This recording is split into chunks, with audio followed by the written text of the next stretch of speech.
Assalamualaikum warahmatullahi wabarakatuh. Alhamdulillahirabbil alamin. Wassalatu wassalamu ala Rasulillah wa ahlihi wa ashabihi wa mawalah. Amma ba'd. Sahabat-sahabat muslim yang dirahmati oleh Allah Subhanahu wa taala, dimana saja berada, semoga semuanya senantiasa dalam keadaan sehat, baik, lindungan, rahmat, berkah, serta hidayah Allah Subhanahu wa taala. Amin. Sahabat-sahabat yang dirahmati oleh Allah Subhanahu wa taala, saat ini kita semuanya sedang merasakan kesedihan, duka yang begitu dalam, yang begitu besar, atas musibah yang dialami oleh saudara kita di Cianjur dengan terjadinya gempa. Kita begitu peduli dan prihatin dengan apa yang telah terjadi.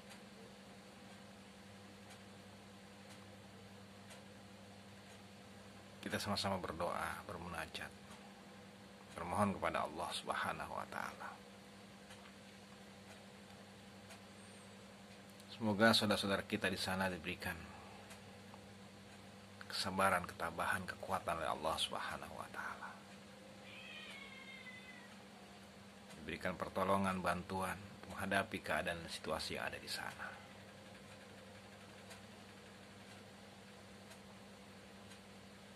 Dan saudara-saudara kita yang telah kembali,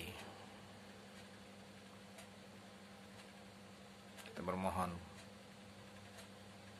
semoga mereka kembali dalam keadaan baik, diterima di sisi Allah Subhanahu wa taala, ditempatkan di tempat yang baik dan diberikan kedamaian di sana. Amin ya Allah ya rabbal alamin. Sahabat-sahabat yang dirahmati oleh Allah Subhanahu wa taala, ini pelajaran buat kita semuanya. Pelajaran yang sangat besar dari Allah Subhanahu wa taala, yang patut kita renungi, yang patut untuk kita hayati. Pelajaran yang pertama adalah mengingatkan kita bahwasanya innalillahi wa inna ilaihi rajiun. Bahwasanya apa yang ada, termasuk diri kita, keluarga kita, anak keturunan kita, harta kita, dan apapun, semuanya hanyalah milik Allah Subhanahu wa taala. Kita tidak punya apa-apa. Hingga manakala sang pemiliknya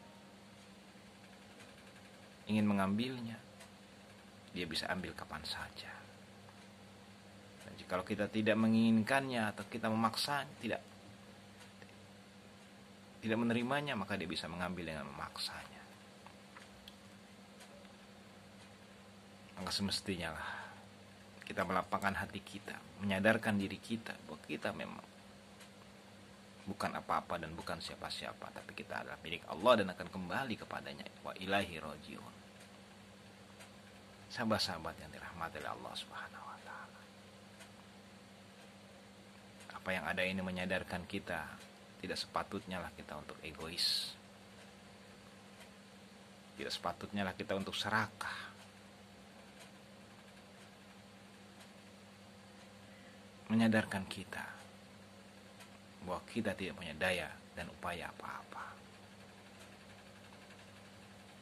Sepatutnya lah kita selalu berpasrah diri dan berserah diri kepada sang pemiliknya, Allah Subhanahu wa taala. Sahabat-sahabat yang dimuliakan oleh Allah Subhanahu wa taala, pelajaran ini pun mengingatkan kita bahwasanya kita tidak bisa hidup berdiri sendiri dan semau kita. Ternyata hidup ini kita sangat bergantung kepada alam semesta ini. Dan tanpa alam semesta ini pun kita tidak bisa hidup. Sehingga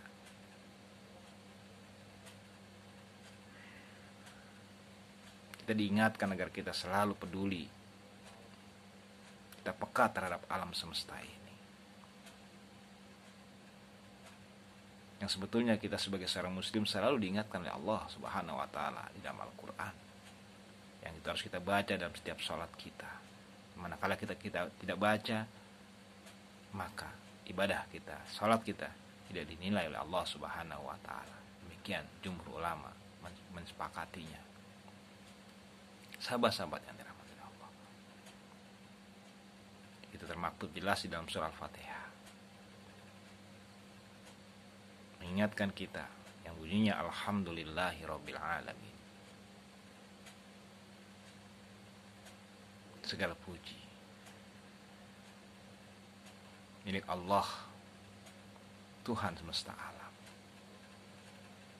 Artinya di dalam sholat kita selalu diingatkan untuk kita selalu ingat, untuk bersyukur, memuji kepada Allah Subhanahu wa ta'ala. Allah yang menjadikan alam semesta ini. Artinya Allah menghubungkan rasa syukur kita dengan alam semesta ini. Artinya wujud syukur kita kepada Allah Subhanahu wa ta'ala tidak hanya cukup dengan mengucapkan kalimat pujian, tapi harus juga dilanjutkan dengan sikap menjaga, memelihara, melestarikan alam semesta ini. Sebab manakala kita tidak jaga dengan baik, maka yang akan menanggung akibatnya kita yang hidup di dalamnya. Sahabat-sahabat yang dirahmati oleh Allah Subhanahu wa ta'ala, artinya kita sebagai seorang muslim harus selalu peka, harus peduli, harus selalu menjaga kelestarian alam semesta ini. Dan itu ada di dalam surah Al-Fatihah pada ayat yang kedua. Dan untuk bisa menjaga alam semesta ini, tentulah harus diawali dengan memiliki sifat Rahman dan Rahimnya, sebagaimana diungkapkan di ayat yang pertamanya yang berbunyi Bismillahirrahmanirrahim, dengan menyebut nama Allah yang Maha Pengasih lagi Maha Penyayang. Artinya menjadi hamba yang bersyukur, hamba yang bisa mewujudkan syukurnya dengan menjaga alam semesta ini, peduli dengan adanya alam semesta ini, tentu harus memiliki sifat Rahman dan Rahimnya. Tanpa sifat Rahman dan Rahim, kita tidak mampu untuk menjaga alam semesta ini. Dan sifat Rahman dan Rahim kita hari ini betul-betul tersentuh dengan kejadian musibah ini. Sehingga jika tidak tersentuh dengan apa yang terjadi saat ini, tidak timbulnya sifat Rahman dan Rahim kita, maka sungguh berarti jiwa kita, hati kita, spiritual kita sudah tidak sehat lagi, sudah dalam keadaan sakit. Nauzubillah, summa nauzubillah.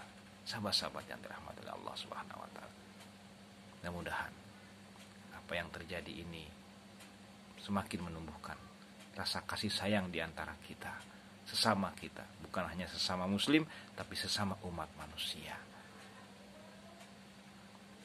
bahkan juga sesama makhluk ciptaan Allah Subhanahu wa ta'ala, termasuk alam semesta ini yang di dalamnya ada bumi, ada air, dan ada tumbuh-tumbuhan. Harus kita sayangi.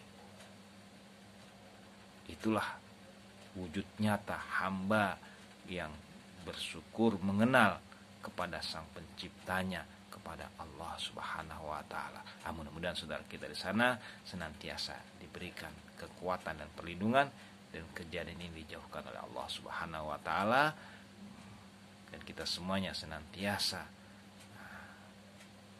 ikut sama-sama mendoakan dan membantu saudara-saudara kita. Terima kasih atas perhatiannya, kekurangannya mohon dimaafkan. Kul amin antum bi khairin walhamdulillahirabbil alamin.